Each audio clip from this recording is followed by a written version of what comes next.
Good afternoon, everybody. Welcome to One Day Today. Welcome to episode number 29. Uh, I'm really excited about today's show. I have a dear friend and a new friend. I'm really excited to hear both of them share. You know, one day we have so many things happening with our organization. Our nonprofit is just beginning to launch, and we're going to have a lot of announcements soon that I can't wait to share with you all. But there's never been a bigger opportunity in this world for community, for connection and collaboration. And like COVID and all the experiences that we've been facing lately as a global civilization, they're really opening up something, and it's amazing, and it's humbling for me that so many amazing people that I've seen in the world who are just all about contributing to something bigger than themselves want to be part of this organization. And no, that's what this stage is. The space that we're holding is, a space for you to share your gift, who you are authentically, what is your unique genius, your unique superpowers, because when you show up and you share your gifts with us, we all receive it. And it's, I'm so excited to just have this space, to have a space for you to share who you are. And this is another exciting episode, so I'm just going to hop right to it and invite our first guest. We have Wolf Castillo. How's it going, Wolf? Thank you for joining us. Hey, what's going on, Abram? Thank you so much for having me. Yeah, well, we're so excited to have you, man. I'm really looking forward to hear you share. I'm just gonna let you have at it because I wanna hear your story. So, Wolf, the stage is yours. For sure. First of all, thank you so much for the stage and really providing this opportunity, because I can, even just what you said about authenticity and self-expression, I think that really aligns with what I believe is going to come through me today. Truth be told, I don't have everything I want to say mapped out, but I'm just going to start by starting. So my name is Wolf Castillo. I currently live in Orlando, Florida. And as it stands, I am a academic and performance coach for youth. And I've also recently stepped into a role as a movement and handstand coaching. And there's kind of like a hidden little thing behind those. And I'll kind of allude to that as I kind of jump into my story a little bit as to why that is. But ultimately, my mission, or my purpose, if you will, at this point in my life, is to encourage people to find, follow, and live their truth, however that looks. And I believe that can often be found through self-awareness, self-love, and self-expression. And those are a culmination of ideas that I personally have work on constantly, daily, to continue to embody those as a product of my own personal experiences in life. So I'll jump into that a little bit. And I want to first start by saying that some of the details I'm going to share and the stories are pretty raw, and that I promise you that as we dig through it, that there is a light on the other side of the tunnel. And that's what I'm really here to share, is that through the darkness, through the uncertainty, especially in the world that we live in, you mentioned COVID, that there is a light on the other side of the tunnel. So I'll hop right into it. So as a child growing up, especially into my middle school and moving into my high school years, I was the kid who really, really struggled with identity. I did everything that I could to try and fit in. I did sports, I did band. I was, trying to fit in with the popular kids. And throughout my experiences of trying to do that, I was pretty much a shapeshifter. I was the ultimate shapeshifter. I got into the high school football team because I thought, if I was a high school footballer, then I'd be accepted. I'd have some form of something to be able to kind of identify with. And that progressed over time, but somewhere around my senior year of high school, I got really into competitive weightlifting and cheerleading. And through those expressions, I started to see a development in myself and my discipline and my commitment in a way that really inspired me. Because, going to school, I was usually a pretty decent student. I did a good job, but it wasn't something that really lit me up. And, we ended up going through high school, doing pretty well, kind of stating out in a couple of sports, weightlifting and cheerleading, going to states, winning a couple of state championships, that type of thing.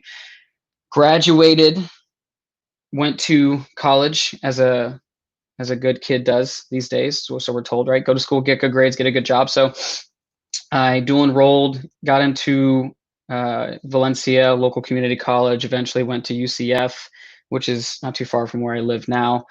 And the around 2017, I was doing everything that I thought I was supposed to be doing, and I was doing what I thought was to be a good job, which was I was working 4 jobs. I was going to school full time, working and schooling anywhere from 60 to 80 hours a week.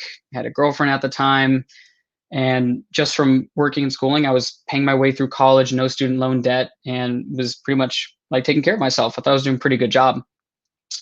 And all within a couple of months, I got into, or I was in a situation rather, where I was with a friend. 5 minutes later, he drove up the road. He and took his own life. I was with him probably 5 minutes before, and he had kind of said some things that had me thinking that it was to be worried about. So he ended up taking his own life, and that had a major impact on me and my then partner at the time. She was right there with me. I kind of like saw the whole thing kind of taking place, and she had already been struggling with some chronic depression at the time. And in supporting her and also finding myself at a point where I was starting to slip into my own depression, in an attempt to almost like escape from the world a little bit, because I felt like I just could no longer bear the burden of working 60 to 8 hours a week and burdening the experience that I had with this loss. I withdrew from everything. I cut off all my jobs. I ended that relationship and went to virtual schooling in an attempt to cope with what I didn't realize was a depression. I wasn't really educated heavily on that type of mental health related conversations at the time. However, I found myself spending extended periods of time in my room by myself in complete darkness. My reprieve at the time was video games. Played a lot of Call of Duty. For any Call of Duty fans out there, I was a major video game geek, and that was like my own way of being able to escape. And through some time, I found myself kind of living out this loop, and at some point decided I needed a change of scenery because I was running out of money. I didn't know what I wanted to do with my life, and I was feeling a little bit lost. So I went to California, spent a few months there working at a facility for kids and adults with special needs as a camp counselor, working with anyone from like full-blown cerebral palsy to like a minor learning disabilities, and spent some time just supporting that community, and had a really healing experience getting outside of my environment. Started working out again, started doing my own personal practice, my own spiritual practices, meditation, reading, learning, and still maintaining my degree at the time. Fast forward a couple more months, it is, I believe, like July of 2018, and I, in about a 2 week span, had my grandfather pass away, my dog pass away, and my oldest childhood friend also took his own life. At the time, I was so overwhelmed with the experience that I was actually incapable of feeling and expressing myself emotionally. So I pretty much numbed out to the world once again, much like that previous experience. And through a process of reading and learning about psychology, neuroscience, epigenetics, and other spiritual based conversations, I started to realize that I had been living out this habitual pattern of being pretty much the Walking Dead, very zombie like in a way. And when I got to my graduation around July, August of that year, I walked up on stage. I remember walking across, getting my piece of paper, sitting down. My parents were super pumped and thrilled. And I remember looking at this piece of paper feeling like it was really empty and really meaningless to me.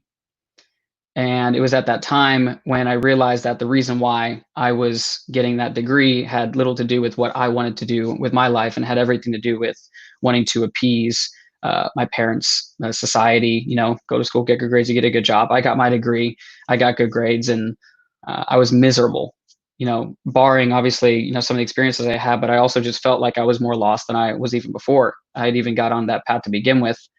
So fortunately for me, I happened to get involved with a business development group, And it was at one of their live events when I declared that I wanted to empower youth specifically. And I ended up kind of more pointing at teens and young adults, like 14 to 24.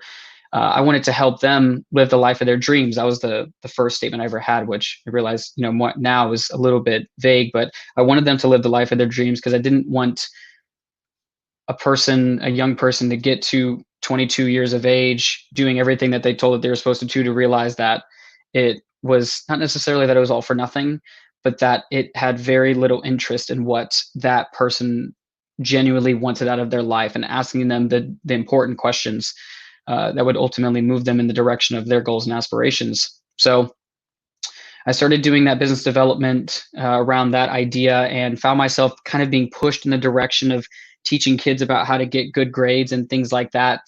And then something bonked me over the head, and I realized this isn't the full spectrum of what it is that I want to do. Because in a way, if I'm being completely frank, I felt like, and still feel like, the education system is a bit broken. It's founded on principles and foundations that were created way back in like the industrial revolution times, like really just old stuff, and even before then type of stuff. So as I started to expand and grow the business, I realized that more what I wanted to do was I wanted to empower these young people to find themselves, to be able to have a goal and aspiration, a vision of something in the future. But my analytical systems and processes side, and I went to school and got a degree in basically instructional design and curriculum development for the like corporate level, as well as psychology. So what I was able to do, fortunately, was actually infuse that and take and help them to reverse engineer their goals into systems and processes, practices, and habits that would ultimately propel them into the direction of their future. But time creeped forward a little bit more. And as of recently, in the past couple of months or so, I had this aha when I realized that for me, to call it divine inspiration, call it God, call it whatever, really speaks to you, I heard the word truth. Plain as day, truth. And I had been inquiring, like, what is my purpose? What is my purpose? What am I here to do?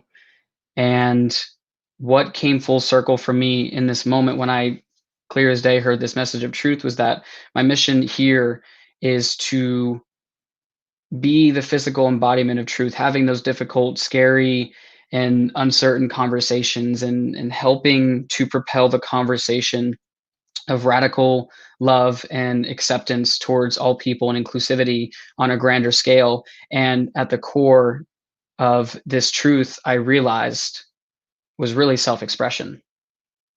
And what I had gone blind to my entire life, and life has an interesting way of having common threads, and really it seems like the ultimate skill in life is to be able to connect these seemingly separate ideas and to put them into this cohesive thing. You say, oh, this is what I want to do.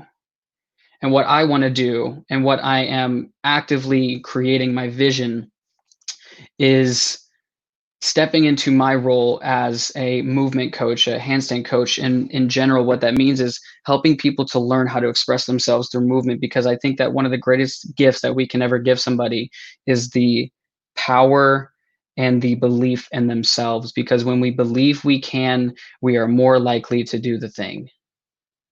Because at a core level, belief is what drives behavior.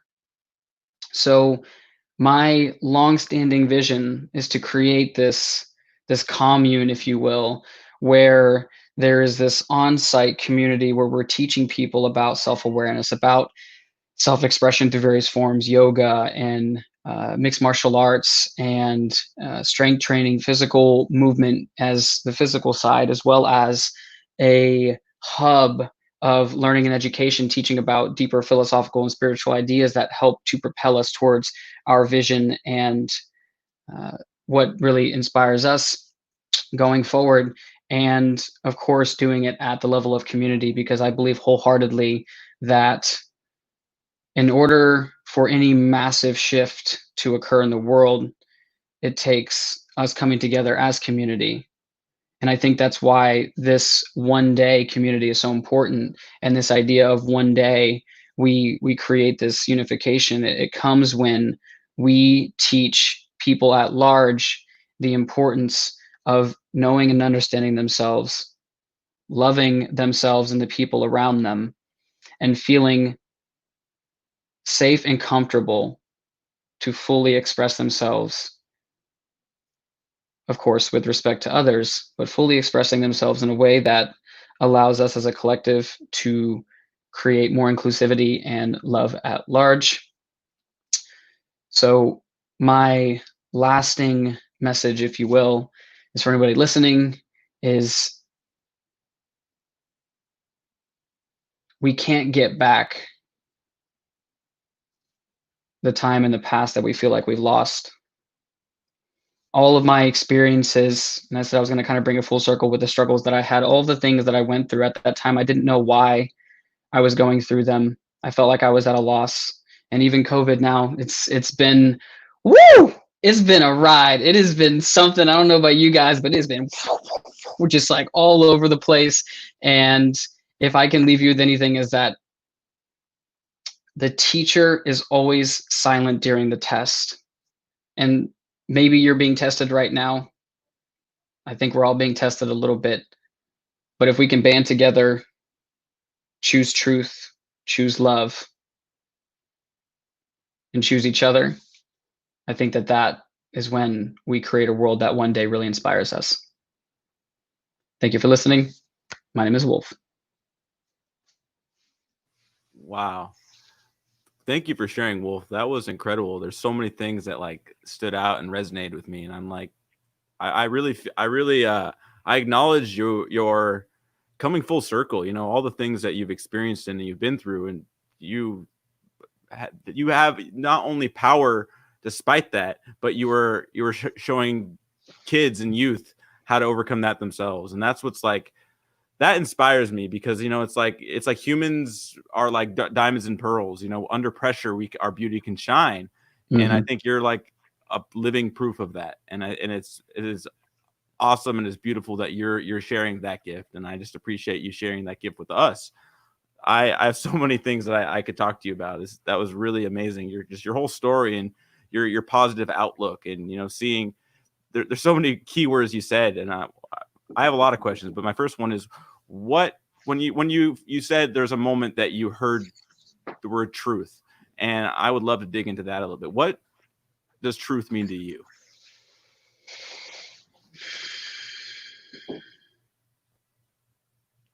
I want to answer that question by going a little bit around it by giving you a quote that I think captures the importance of it, and I think also captures what it means to me, which is truth withheld is poison and truth expressed is medicine. I think that truth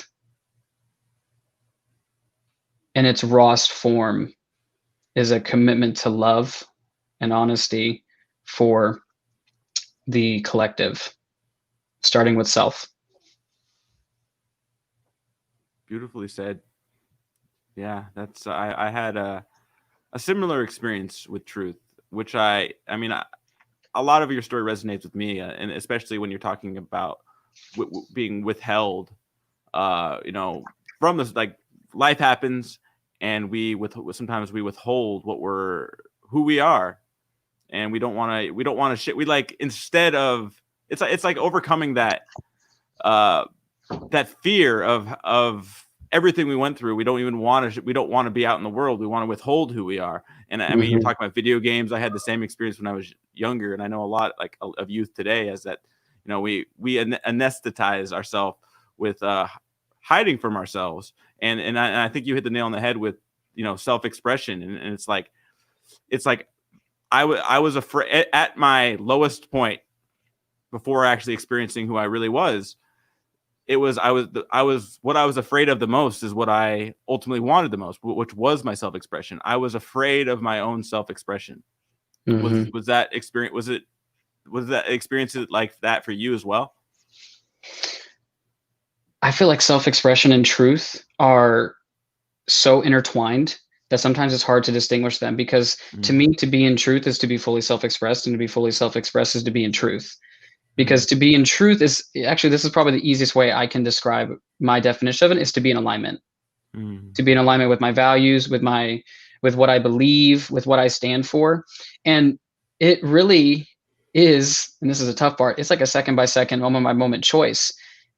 Because truth for me, in the form of, it can be in the form of diet, it can be in the form of, needing to set a boundary with a, dear loved one, or it could be, truth inside of, am I willing to, as I heard on a Aubrey Marcus podcast, am I willing to, using the prostitute archetype, sell my soul for something that is not in alignment?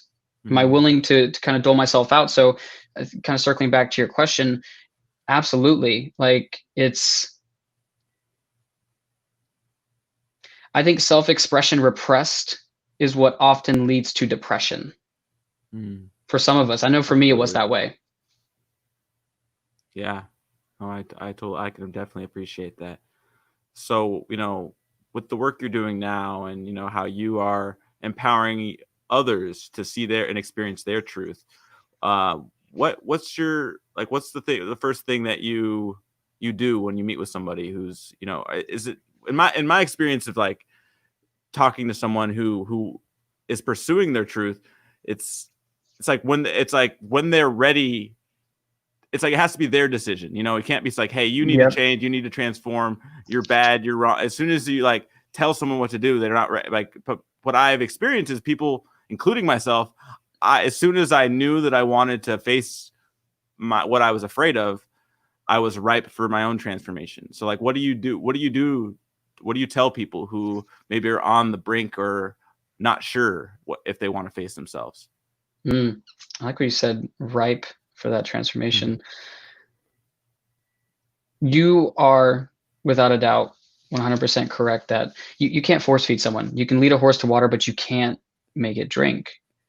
And one's ability to receive is completely correlated with how open their hand is.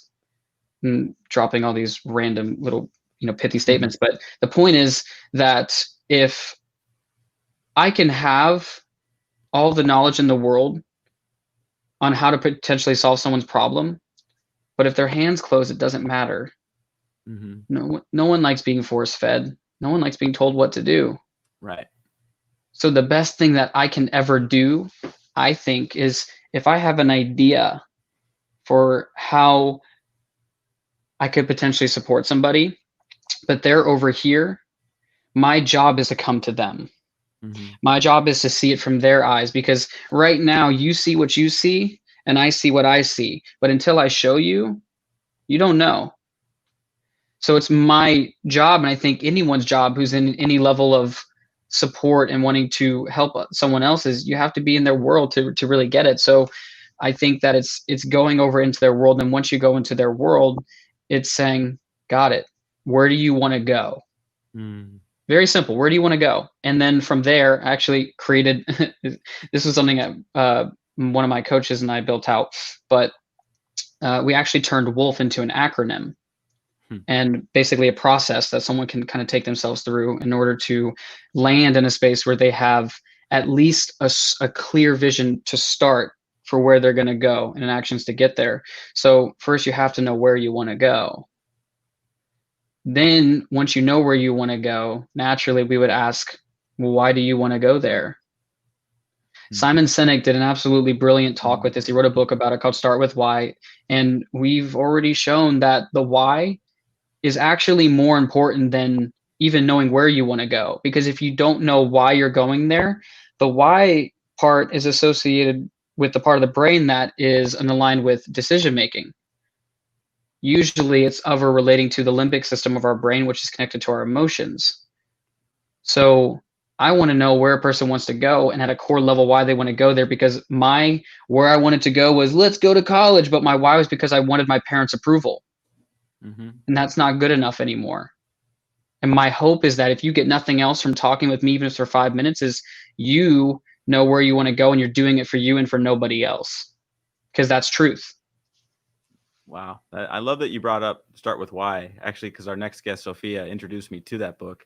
So good. I love I love that you said that, because that was a big realization for myself. Like we think, I feel like the narrative we tell ourselves, or at least I told myself, is you have to focus on what to do and how you're going to do it. Yep. And you know, and you're right. It is emotion that leads to action, not logic. Only reinforces our emotions. But Hmm. it is when we focus on why, the magic of it is the what and the how work themselves out. And that's my I'm experience. so glad you said that. I couldn't agree more. When the why is big enough, the how doesn't matter. I heard someone say that. I can't pin it, but when the why is big enough, the how doesn't matter. Yeah, absolutely.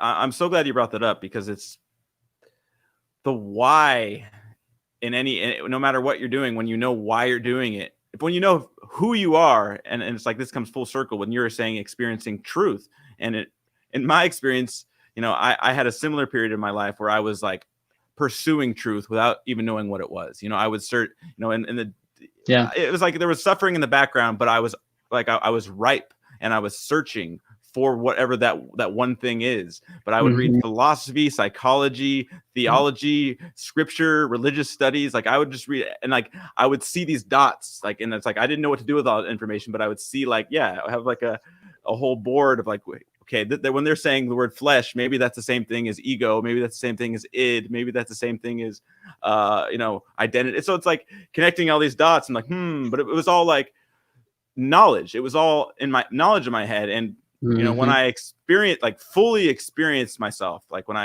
what occurred to me is, it was not truth, was not book knowledge. It was not, had nothing to do with my thought. Truth Hmm. was an experience that I had. It was something that Hmm. it was something like within me. It was like an internal, but also external. It was an internal, but eternal wholeness, where like every cell in my body knew that, and is experiencing in this moment, that everything is exactly where it needs to be in its right place. And it was like and it just like hit me. It was like the most calming, full peace. And you could call it, I've called it like the peace or love of God. It's like, it's something that's like, nothing is the matter right now, and all is well. Hmm. And like there's just a beautiful infinite universe that I'm so lucky and grateful to experience. And like from that place, having that truth, and like for me, that was where the identity, my identity, who I thought I was, kind of just like, Hmm. where to go. But then I really experienced myself for who I truly was. And then the why was just like, oh, well, that's obvious. That's what I've been trying to do my whole life, but I've been covering it up and hiding behind this just to get there. So like, it's like with knowing who we are, the why becomes clear. And then the what and the how work themselves out. And it's like, it's a whole different world that I never even knew existed. And I think it's awesome that you brought all that up. That's Uh, beautiful, man. It I sounds like the removal of the onion layers, which I feel like is one of the that to me is self-awareness. Mhm. That's to remove the layers, because what's left when all of uh bull crap, if you will, like once you've removed all the superfluous material that you've added on, society's added on, your parents added on, what's left is the essence. And then once the essence is expressing, what's expressing is truth. And that's what I'm hearing in what you're saying. I think it's beautiful. Oh, I appreciate it. It's been hard learned, and but what I love, your whole story, what you're saying, and what I'm seeing in myself and in others, and just from this virtual stage, is like, everyone comes from a different vantage point, a different culture, a different language, different Yep. experiences, but it's always the same thing, where they had to face something. They had to go through a dark valley, a period where it's like every faith or scripture points to this. It's the same thing with the story of Adam and Eve. Like, it's like the whole point of that scripture, well, at least in my estimation, is the story, and what it is explaining is like, humans were born sitting down, but we have to fall down on our face before we can actually stand up.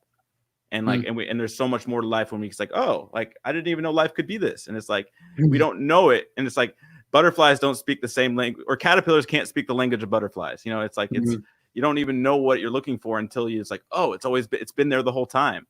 Um, I really appreciate you sharing, Wolf, and sharing your story, your energy. You're an amazing soul, and I really just acknowledge you, who you're being in the world.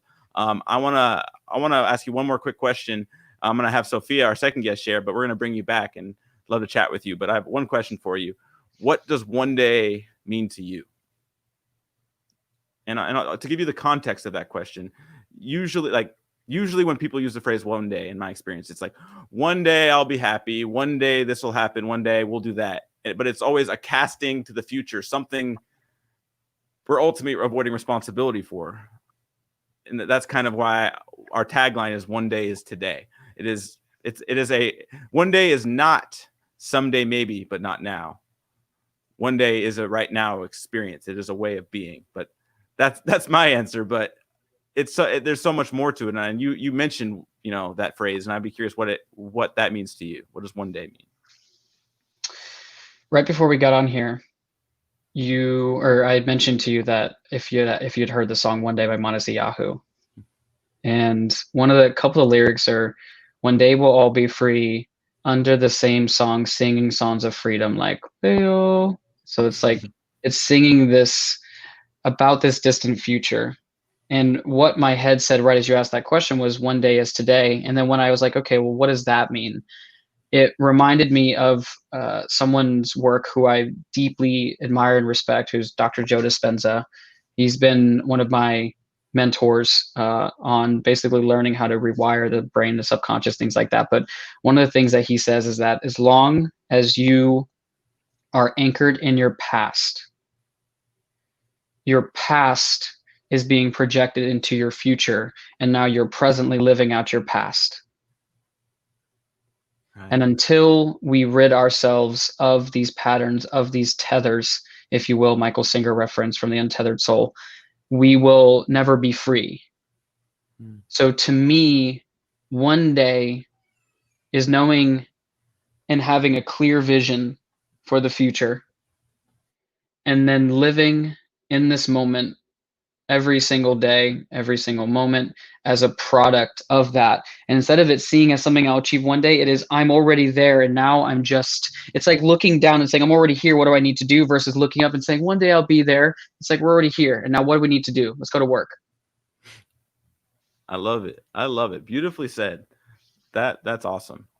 Thank you for sharing that, Wolf. And thank you for just spending the time to share with us. Like, you are inspiring, and I'm inspired by you. So like, I hope you'll come back and share with us some more. And like, this has been awesome.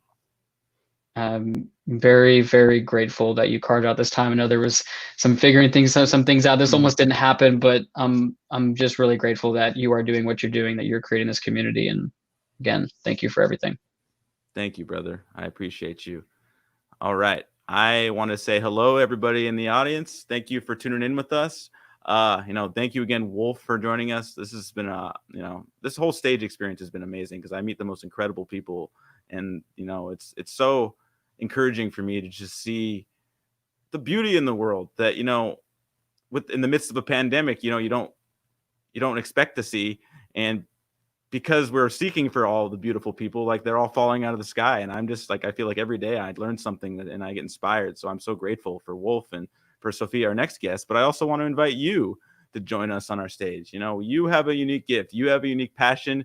You have a superpower that I want, that our whole community wants, that the world needs. And I want to give you a space where you can be accepted and loved and seen for who you are and recognized for that.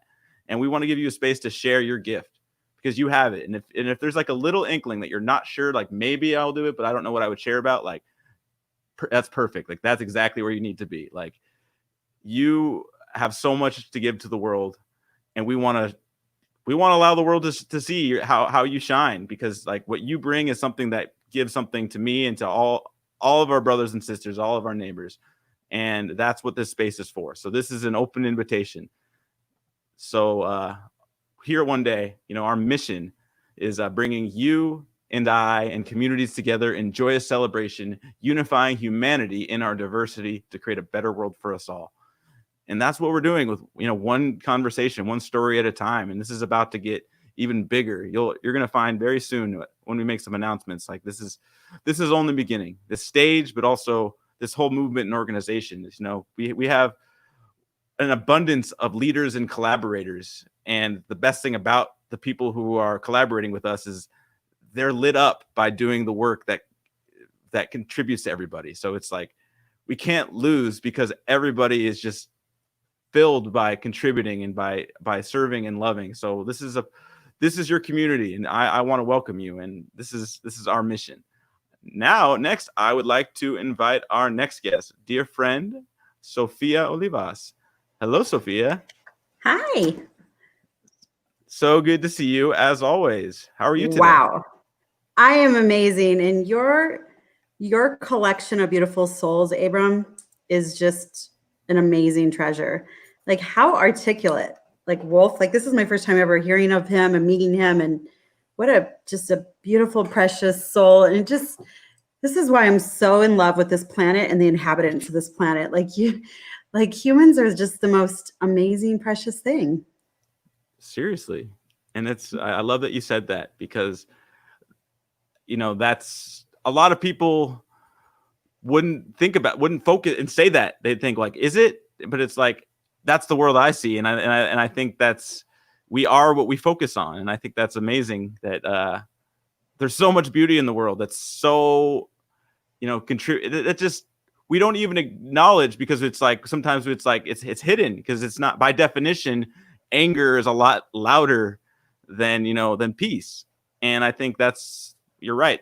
The most amazing souls just fall out of the sky since we've just been sharing this one day vision. So, you're one of those souls, Sophia. So I want to let you share, and I'm going to give you the stage now, Sophia. So without further ado, Sophia Olivas. Wow. So that takeaway from Wolf talking about like where the power lies in the belief in oneself, and how like when you're tethered to your past, how your future is just continuously lived through that experience. There's so many nuggets. I hope you guys hit rewind on that and keep listening to Wolf. That is someone I definitely want to connect with. And I hope that you find some way to connecting with him too. And Abram's right. If you feel the call to want to contribute and you don't know what that looks like, and you want to share your gift, maybe you're not quite sure what that is, or you are certain, you should come on, because I just, I popped into here not even knowing what I was going to speak about. So just letting it flow. So I'm going to just talk to you guys about a little bit about what we're dealing with, and about how the current challenge is that we're in a pandemic, in an economic depression, and in a global timeout that impacts both the lower and the middle classes financially. And we've seen the economy impacted globally, and many people are out of work, and scores of businesses are on the brink of closing, and it can feel tough to witness. However, if, like what Abram was pointing to, if you have used the timeout to get still, if you've used the social distancing to sit in the quietness, you may be one of the many now that are awakening. And if you're willing to look courageously, you can find what I've discovered, which is the gratitude for being alive to bear witness to people coming back to their heart and seeing all the collateral beauty. One of the many things that evokes inspiration for me is seeing all the companies that are pivoting creatively and quickly as a response to the coronavirus. And whether they're finding ways to stay in business, or they are creating much needed medical supplies, these changes, they give us hope. And on a high level, we're probably aware by now which types of these pivots make sense, like things like home delivery, online content, online meetings. Zoom is the thing now. It's now a word, let's go Zoom, and PPE manufacturing. And I still love to see real examples in the wild. So as someone who has worked remotely and been a part of the digital economy for decades, I've been watching the world move slowly in this direction. Over the coming decade, we can only expect this transition to pick up momentum. As tragic as this outbreak has been, it also seems to be accelerating humanity's shift towards what I believe is a brighter future. So I wanted to share just a few pivots that have kicked the virus's ass. And I'm really hoping that this stirs some creative juices in you and that you're listening for that knock, that voice that's been getting squashed down because you had to be responsible, be adult, you have kids, you have a mortgage, whatever those conversations are. I'm hoping that by sharing these pivots, that you'll start to hear and allow that voice to rise up, and you'll find and love that genius within you, that creativity that's stirring inside you, because we've been waiting for you and we believe in you. And I really want you to seize this opportunity, this reset that life has given us all. So one of the amazing pivots is a company called Mobile Escape. And what they did, what they were, was one of those, they were a startup that delivered those escape room experiences to schools. And schools closed indefinitely. And students were at home with limited learning opportunities. So this company created Escape Mail. And they deliver the same style of escape room adventure. However, they do it like in a convenient, affordable, socially distant package. And you can do it with others. And it's phenomenal. It's if you've ever done an escape room, I just think this is pure brilliance here. So another one is keeping your city smiling. It's this company, they provide gift boxes that help struggling local businesses. And the team behind the events company is in Seattle. And you probably have heard them be on the news, which is My Summer Home. My Summer Home. They've pivoted to this gift box idea. So within 4 days of creating this concept, this is what they came up with. So they offer quality products like sourced from local small businesses in Seattle, from Portland, San Francisco, LA. And they take things that are from these struggling businesses and they provide them, and you can just buy these things. And it's just a phenomenal way. Another thing is Dave Craig. He made these masks for nurses and doctors. He's the founder of the Studio. It's a open source. So if you're familiar with blockchain, it's the studio.io. And it's an open source community. And he pivoted it was a consulting company. He pivoted from consulting to a nonprofit. So what's their mission? Get 100,000 masks into the hands of nurses and doctors. And they're going to do this through their now new nonprofit, which is helphospitals.io. And it's a spreadsheet that organizes all the different hospitals and what they need at this time. And it's kept current. So if you're looking for areas to impact, to contribute to, I definitely recommend you check out Dave Craig. He's on Twitter. He's on LinkedIn. He's all over. And the helphospitals.io, that spreadsheet is phenomenal. You can see locally what your hospitals need or give abroad or internationally or nationally. So Punch Pass. So one of the things that closed right from the beginning were all the different gyms, the yoga studios. So Punch Pass, they launched a Zoom integration, and it took them a week to pivot that happened. And they let their clients, which were mostly small fitness studios and yoga studios, because that's who they had as clients, transition from training in class to virtual ones. And what was the result? Awesome stories of clients being able to keep their businesses alive while encouraging fellow quarantiners to move. So it was a win-win for everyone, because a lot of people were now home and they weren't able to go to gyms. So there's that class of people. And the other class was there were people that were now home a lot and wanted to move and wanted to do it in some type of community. So the founder of it's a UK-based gym called One Rebel. They offered up the gym studios to the NHS, which is abroad. That's like a hospital organization. It'd be like the equivalent to like our Red Cross. Let's say it like that. and it made space for approximately 300 to 400 beds. So even gyms are getting in on it and allowing their space to be used for when they get over capacity in those situations. Ventilators in Italy, ventilators. So Italy was one of the first countries that got really hit and hammered due to their elderly population. And that's why I loved learning about these 500 patients in northern Italian hospitals who received special produced ventilators. And these ventilators were made from hacked scuba gears that were shipped by Decathlon and enhanced by 3D printing parts. So one of the 3D printing companies, Mark Forge, he designed and scaled 3D printed nasal swabs that we're now using. If you're familiar, if you've been one of the few or one of the many now that's been tested, those nasal swabs and also those face shields that you've been seeing. So it's just a wonderful showcase of community getting together. So another amazing pivot is online pasta making workshops.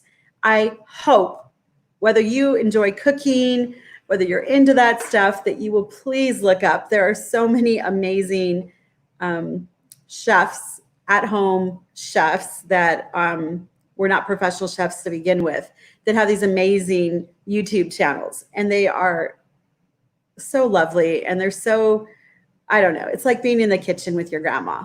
Speaking of which, one of them is an 84-year-old Italian grandmother.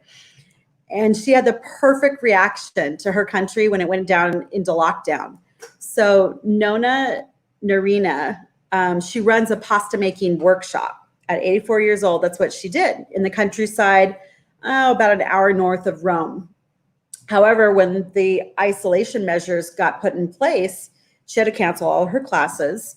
And she, with the help of her granddaughter, she took her classes online.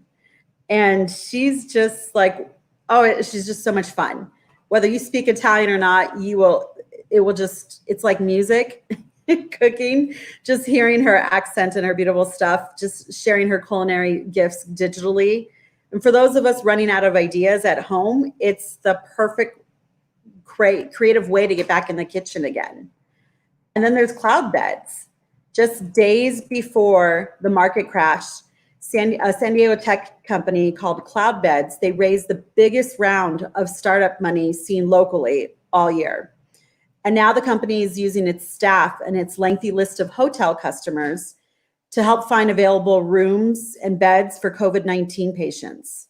There's some about hand sanitizers. I know Andy DeDorsey, I think that's DeDorsey. He's a founder of a Detroit bus company and a head of a marketing company, Basecamp. And he started making hand sanitizers. And he got the right idea, and he checked out this list of over 100 distilleries that are doing the same thing, including Anheuser-Busch and Austin's very own Tito's. So also the phone charging station company Charge Up has shifted its charging stations to hand sanitizer stations in an initiative that they call Cleaned Up. I could go on and on and on. There are so many inspirational pivots. And I hope you find yourself, to John Krasinski's channel, Some Good News, and feed your mind with that. And if you've got some good news to share, put it up there and post it. He's on Facebook. He's got an amazing show that he does from his home in YouTube. And it's an inspirational time and place right now. Okay, I got to give you more. So there's Bauer. Let me just give you a couple more. Bauer is a hockey equipment company that switched from making gear for the ice for hockey to creating medical gear. And it was inspired by protecting the athletes in the beginning. And then we all know what happened with that, where sports then, became put on the side as well, on the sidelines. And they've designed medical shields that are to be worn in conjunction with regular medical masks to provide total face protection. And then in Minnesota, the sportswear company WSI, they produce clothes for like big leagues and like college sports teams. They shifted from making protective masks for hospitals, first responders, and retail stores. So they even shifted what they were doing because the sports stopped, and then they just prioritized and reorged everything to do that. And so the last ones I want to share is the masks by fashion brands. So Reformation is a women's sustainable brand, a fashion brand. And they collaborated with the city of Los Angeles, which was one of the first major cities to impose a really tight lockdown. And they used their factories to produce millions of masks for essential workers. And this was back in the beginning when that was a crisis and a shortage. And this is just one of the many fashion brands that pivoted to reallocating like factory resources and creating masks and gowns. And they joined the ranks of customers like, did you know Du Jour did that? Nordstrom's and even Prada. So I hope that you'll find, like, let me just leave you with this. In times of crisis, you can feel discouraged by stressful, like just a flood of stressful news. And I just hope that you'll take solace in knowing that heroes and helpers are always out there if you know where to look. And you might even be one of them. So look for the helpers. And I hope that these real world examples provided inspiration for businesses that are struggling out there to thrive by finding creative solutions. And if you're an employee that's been impacted, maybe let go because your company that you worked for, I hope that you'll hear that knock and bring out your gifts and share them with the world.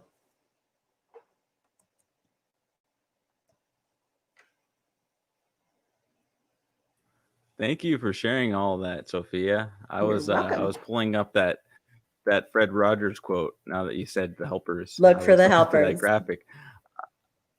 Look for the helper. It's such a beautiful practice, you know, because there's so many times, you know, it's like we've all felt hopeless, and you know, no matter what, how terrible something is going on in the world, there's always people helping. Here, I'll pull this up here. This is what Fred Rogers said. When I was a boy and I would see scary things in the news, my mother would say to me, look for the helpers. You will always find people who are helping. To this day, especially in times of disaster, I remember my mother's words, and I'm always comforted by realizing that there are still so many helpers, so many caring people in this world. And I just love that. I think it's it's powerful. It's leave it to Mr. Rogers. And you know what? I want to just bring in Wolf into this conversation. Yeah, please. I just want to let you guys talk. All right. Welcome back, Wolf. Got you muted here.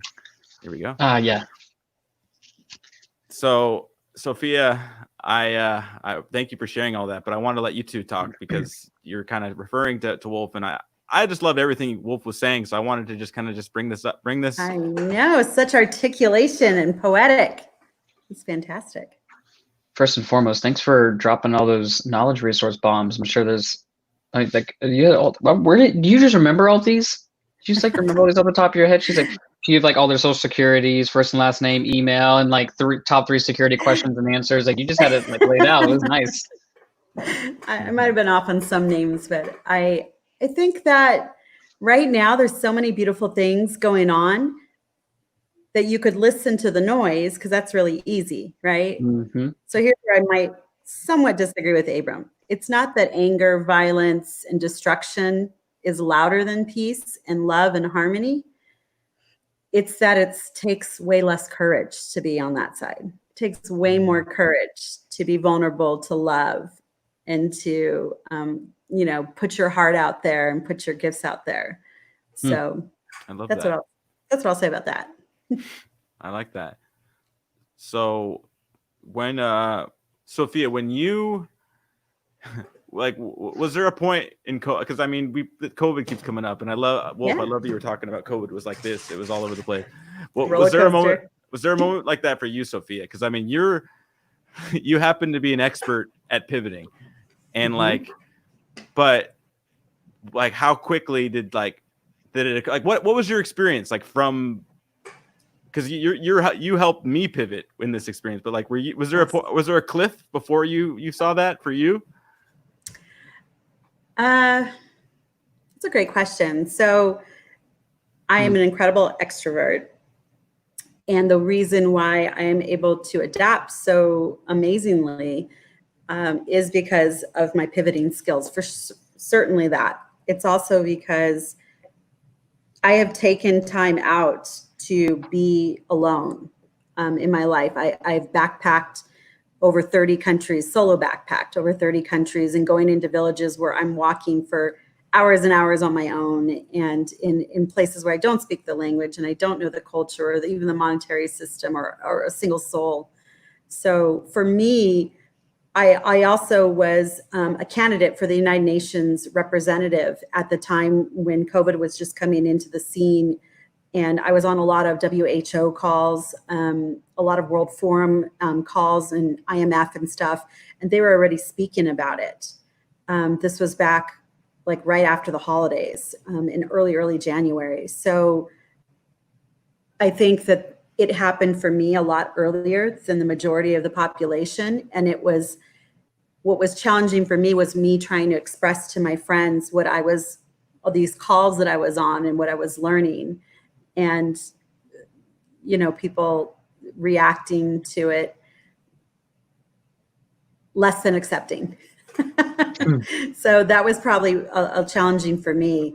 And then I just got busy and got in action. And I think that if you will stay in gratitude and in contribution, if you will stand there, that's your anchor. Like that's a base that if you will just stay in, how can I contribute? How can I provide value? Where can I help? How can I add more love to the world? Like if you'll stay in that space, you'll naturally turn off those news channels and you'll gravitate towards channels like John Krasinski's Some Good News. You're just going to want to, and you're going to attract good things that come to you and good people like you're attracting here. And you'll start to see like things will get very clear. Yeah.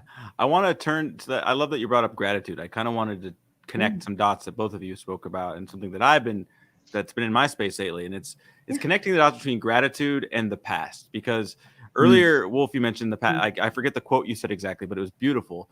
And it's like, but it occurred to me because although one day is today, there is a function for the past right now.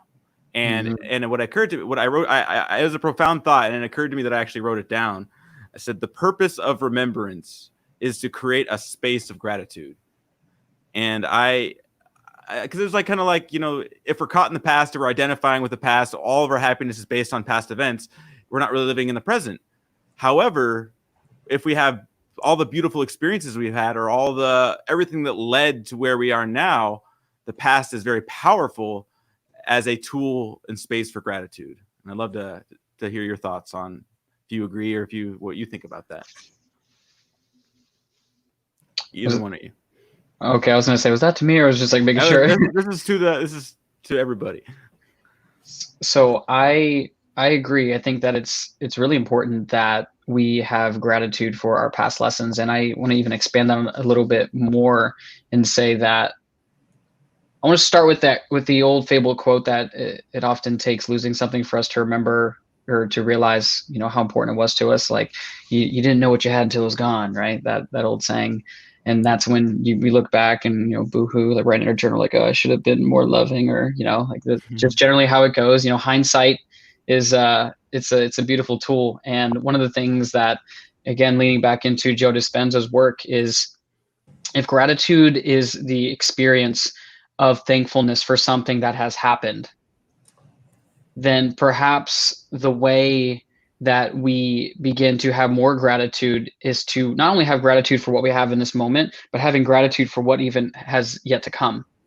Because the vibration, if you will, of gratitude is associated with an experience that has already occurred. So if we're talking about, you know, attracting things and vibration attracting things, you know, law of attraction, if you will, but we've actually shown this in quantum physics and deeper sciences and neuroscience and epigenetics, that when we can begin to live in a vibrational alignment with a future that hasn't yet occurred, we begin to draw that experience towards us, because there's an electromagnetic radiation that occurs, our electric portion being our intentions, our thoughts, associated with the, you know, prefrontal cortex, the analytical thinking portion of our brain, and the magnetic piece being the feelings and the emotion. And when we can align our thoughts, feelings, and emotions inside of gratitude for our past, present, and future, but our future drawing the desired experience towards us, then we can indeed look in our past and say, yeah, I learned a lot. I connected the dots. I'm going to take that wisdom with me, because wisdom, again, pointing at Joe Dispenza, he says, wisdom is merely a memory without the emotion. Because when we can deduce the gold and take that with us, now we can live into that future of gratitude presently, and thus the cycle continues. Wow. That's very beautifully said, very succinct. What are your thoughts, Sophia? I will say gratitude is, if you're finding yourself needing grounding, and you're finding yourself like just kind of grasping and not knowing, not getting, it'll get you present. Let's just say that. That's what gratitude does. It gets you present immediately. And then it also can be used as a tool to call forth that future which you're creating and desiring, which is what Wolf alluded to. And gratitude also is what opens up the receptors to learn. So it allows, it's the tool, and it's the conduit, and that allows you to pivot from, and to switch and transcend from survivor to thriver. I love it. That's beautiful. There was a thought. There was an experience I had, and I'm trying to remember what I was going to say, but I think gratitude is, it was like what I've experienced in my own languaging with gratitude is, I'll catch myself saying, I have to do this, or I need to do this, or I have to take out the trash, I'll subconsciously, I need to do this. I need to cook dinner. I have to do that. And, it's like, it's the first world, one side is a first world problem, but it's what I realize is I create a game out of that for gratitude. And it's like, whenever I catch myself, or I ask my friends, like, hey, if you ever see me say I need to do something, I have to do something, like hit me in the face, slap me in the face. So I catch myself. But what I actually do now is, like, when I hear or catch myself, I will, even if it's something silly like taking out the trash, I say I get to take out the trash. And a step further. So it goes from I need to and have to I get to, which is that space of gratitude. And then there's another step further, which is I choose to. And that's where the power comes. Because it's like, so it starts with gratitude, but I choose to is like the declaration of my word actually changes it. What occurred to me as maybe painful or stressful or annoying or whatever, all of a sudden becomes like a powerful place to stand. And like, so I think gratitude is like, it's all in how it's a practice in the moment. I used to treat it like a checklist. Like, yep, I'm grateful here. Like, yeah, I'm grateful with this person, but then I'll forget about it. But there's no real keeping in gratitude is a powerful place to be. And that's what I've been learning. I wanted to just say, we have to probably cut it in a moment here. I really appreciate both of you just sharing with us, and this is such a inspiring conversation for me, and I really just so excited that we all had to have this talk, and I'd love to, if you have any last thoughts, I'd love for you to share before we say goodbye. Sophia, have anything? Let's see, last thoughts. Yeah, I will just go back to really have the courage to listen to that knock, that voice that's been in your head, that feeling in your heart, that thing that has you look forward to weekends because during the week you weren't doing what your passion was. Whatever that is, let the world in on it. Like, let go of that stinginess and let the world envelop you and take you into the fold and share that gift. Awesome. Thank you for sharing. How about you, Wolf? I wanna build on that, because that's very eloquently put. Because for me, if there's anything I've got from listening to Sophia, listening to your, not only your questions and your beautiful interviewing style, and also just you sharing your own, truth in all of this, is that someday is today. And the second that we decide that we are going to be at cause for our life versus at the effect, and have a strong enough why for why we're going to do something to begin with, you don't need to worry about the how. You got people like Sophia who have an infinite number of resources. I promise you, there is a way. When there is will, there is a way. Absolutely, 100%. You don't have to do it on your own. And that's one thing that I'm learning currently is you don't have to do it on your own. Tell a friend, tell a couple of friends. That's the way. Why would you want to? Why? No, it's lame. On a planet with almost 8 billion people, why would you want to do it by yourself? I love it. I love it. Yeah, I can attest to Sophia's resource abilities. I can personally attest 20 times over per week, probably. Well, thank you both again. This has been an amazing talk, and I really appreciate it. And just thank you. This has been awesome. But you both are gonna come back soon, and we'll check back in again about everything we've learned. Okay. So thank you everybody at home, tuning in and for being with us. This has been an awesome experience for me. I hope you found it as useful for you as I have for me. This stage. We invite you to be part of our movement and to join hands with us. Our vision, our one-day vision, is humanity rising in a connected world with each person's unique contributions being valued and magnified through a higher level of collaboration, producing unprecedented new realms of possibility. We invite you to join us. This is we're only getting started, and you're going to hear some more fun, exciting stuff coming up just around the corner. We'll see you on Thursday. I love you all. Be well, be safe, and we'll see you next time. Take care, everybody.